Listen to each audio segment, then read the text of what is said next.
Raptors beat the Miami Heat 106-96 and finally snapped their 4-game losing streak. What's going on, ladies and gentlemen? Welcome back to another episode of the Raptors Rundown. I'm your host, Yusuf Abbas, and the Raptors are finally back on track, beating the also struggling Miami Heat, who came into this game on a 4-game losing streak themselves, but the Raptors took care of business and beat the Miami Heat away from home. And I feel like I was saying this a lot, but this was one of the most important games of the season, and it wasn't perfect at all, but the Raptors did what they needed to do to win. It was a game that was coming off of a very long break, so we had no excuse of rest. The Miami Heat were a struggling team as well. They're a solid team that you can't not take serious, but they were a solid test for us, but they were also struggling, so it gave us the opportunity to finally get back on track, and now we have a slightly easier lineup of opponents coming up for us. The start of the game was not pretty, though. We started off by giving up way too many turnovers once again. We were missing wide open threes, and it wasn't just a couple of people, it was a bunch of people. I think Mamu missed like a couple open threes, Ochai missed one, and then he just stopped shooting them. Quickly was missing a couple. The only guy who seemed to be having a scoring on tracks from the start was Brandon Ingram. And one thing I noticed to start this game was there was a lot more starter minutes than normal for Darko Rajakovic. I feel like he likes to take off Brandon Ingram and Scottie Barnes early, but Brandon Ingram was out there for pretty much the entire first quarter. But yeah, so many people started missing threes to the point where even Ochai Agbaji was turning down threes, and if he's not going to shoot, I don't understand why he is starting. There's also a scary moment where Colin Murray-Boyles went out there to contest the shot in transition for Nikola Jovic. He comes down hard. His elbow was in the most disgusting position I've ever seen. He had to go out. Praise to him. Hopefully it wasn't too bad though. He was smiling, walking off in his own merit. I think it ended up being an elbow, but the elbow was his arm was facing the wrong way, so it was definitely a break or a fracture or something. So hopefully he heals up soon. For us at this point, we were giving up way too many points off of turnovers. For us during this game, we ended up turning the ball over 21 times and giving up 29 points off of those turnovers. And at this point during the game, I think we had less turnovers than them, but significantly more points off of those turnovers. So in transition, the Miami Heat were killing us. Jaime Jaquez, who's been quietly having a pretty good season, he was actually pretty solid tonight. I would have liked to see him get more involved in the offense. I feel like his touch around the rim has become so elite. And in fact, in the fourth quarter, there were a couple plays where he literally saw Jacoby Walter on him, and it was very similar to having IQ on Miles Bridges, where they just attacked that matchup to the point where Darko Rajakovic ended up taking off Jacoby Walter. But I would have liked to see Jaime Jaquez get a lot more involved in the offense. I feel like they hit him a little bit too much in this game. I feel like he could have been a good source of offense for them, for a team that was really struggling in the half court. At this point, BI was keeping us in the game offensively, and some really important shots from Grady Dick. But I will say this about Grady: while he shot the ball pretty well tonight, 40%, which I would love to see going forward, I feel like he needs to learn when to take these shots. What I mean by that is that all of his misses, they weren't terrible shots by any means, but they were all in the middle of us giving up a really big run. And in that scenario, I feel like as a player like Grady Dick, who's supposed to be a complementary piece, you're supposed to be trying to find your main scorers like a Brandon Ingram or even an Emmanuel Quickley or Scottie Barnes. And you should only really be taking shots when you are wide open and when you are in rhythm. But overall, I don't want to complain too much. Not the worst game from Grady Dick. Hit some really important shots, including one at the end of the first quarter to give us the lead. Very, very solid process from him tonight. And defensively, he's been active with his hands. Obviously not the best defender, but solid game from Grady. But the man who came off the bench that I really want to talk about tonight, Jamal Shead, who was incredible. He was my player of the game, and the stat of the game tonight was that he was a plus 27 in his 23 minutes off of the bench. Such a spark for our offense. Defensively, we know what he brings. He could guard, I feel 1 through 3, and I've seen him guard much bigger players than him. We put him on so many different matchups, guys that were getting going like a Norman Powell or even a Davion Mitchell. He was guarding multiple people in this game. He was such a good source of defense for us, but offensively, when it was looking stagnant, when the ball wasn't moving, we would put Jamal Shead on and he would initiate the offense beautifully for us. And the defense overall was very strong today, and we were very active for a struggling Miami Heat team, but I felt like we were really active on the defensive end even when the shot wasn't falling. And another player that you give credit to in this game, Colin Murray-Boyles, who was everywhere on the defensive end.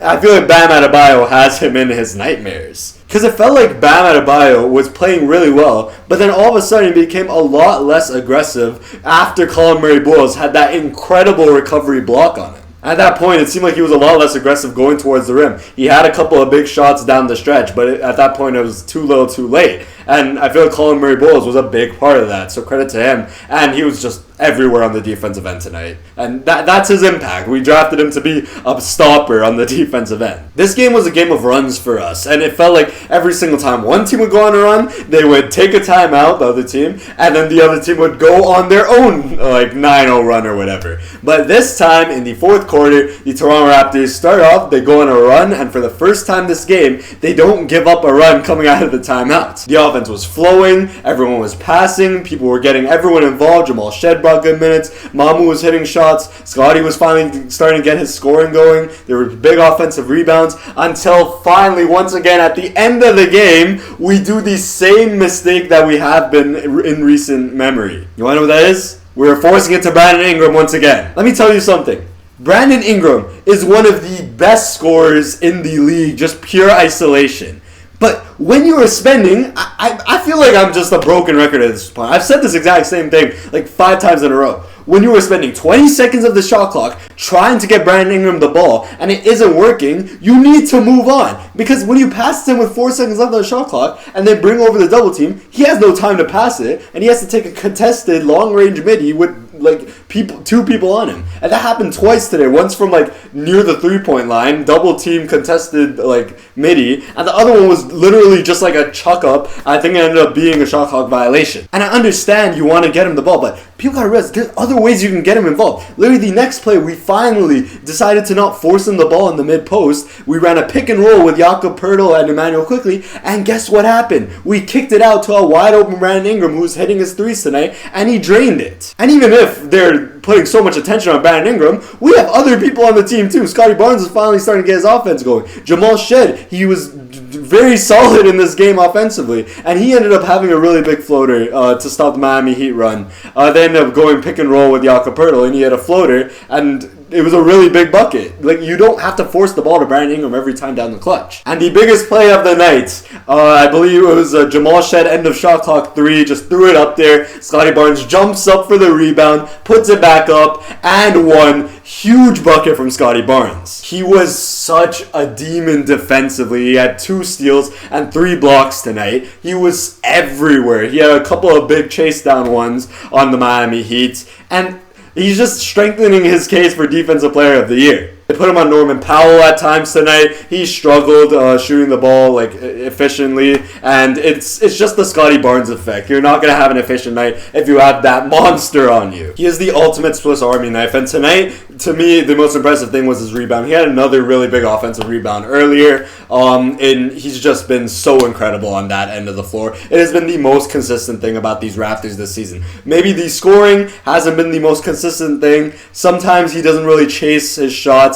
He's more trying to find Brandon Ingram because Brandon Ingram's gotten going. But the defense has always been there. The intensity has always been there. Even at the start of the season when we were giving up 130 plus points, he was the only one who was playing good defense during that period. So Scottie Barnes, defense alone should get him into A, the All-Star game, B, an All-NBA team, and C, all-defensive first team. And maybe as we campaign, and obviously, Victor Wembanyama, if he plays the rest of the season, he will have reached that 65-game mark. But if he doesn't, we need to talk about Scottie Barnes, especially if the Toronto Raptors end the season a top seed in the East and a top defense in the league. But yeah, the Raptors close it out with a win, a huge game for us, and it really looked like we battled in this game, which made me so proud. And tonight, the offensive process, it was a little bit better, but it still wasn't very good. So it was the defense that won us this game, and the intensity, stopping the Miami Heat. In their half-court offense, they struggled there, and we didn't allow them to get going. And most of their points just came in transition and on the fast break before we can get our defense set. So really good defensive game from us. Hopefully RJ Barrett comes back soon because this offense is looking really bad without him. But yeah, he's not going to be playing against Milwaukee. He started practicing again, so hopefully we see him sooner rather than later. I also want to talk about Emmanuel Quickly because I was really happy with the shot diet he took tonight. He only took 12 shots tonight, and it almost feels like the days of him trying to chase just getting shots up are gone. It's ended are the days where he has to be one one of the top shooters on the team. But he went 3 for 9. Wasn't the most efficient shooting the ball, but again, you're gonna have nights like that. So I was happy with the amount of shots he took. He had actually a couple of really big. I feel like rebounding is one of the most underrated parts of his game because he gets up there for those rebounds. He had a really big defensive rebound down the stretch that I think will go unnoticed. But yeah, shout out to Emmanuel Quickly. Very solid game from him. Other people that I haven't mentioned yet, Ocha Abaji, I felt like he got the start, but he didn't really have any impact today. Saido Mamukilishvili, his offense finally got going. Thought he took some good shots, really was a spark for us. He was another person, he was a plus 17 tonight, so clearly we won those minutes by a lot. And he played a lot of minutes where Kel'el Ware was out there, and Kel'el Ware was towering over everybody, but we did a good job of limiting him.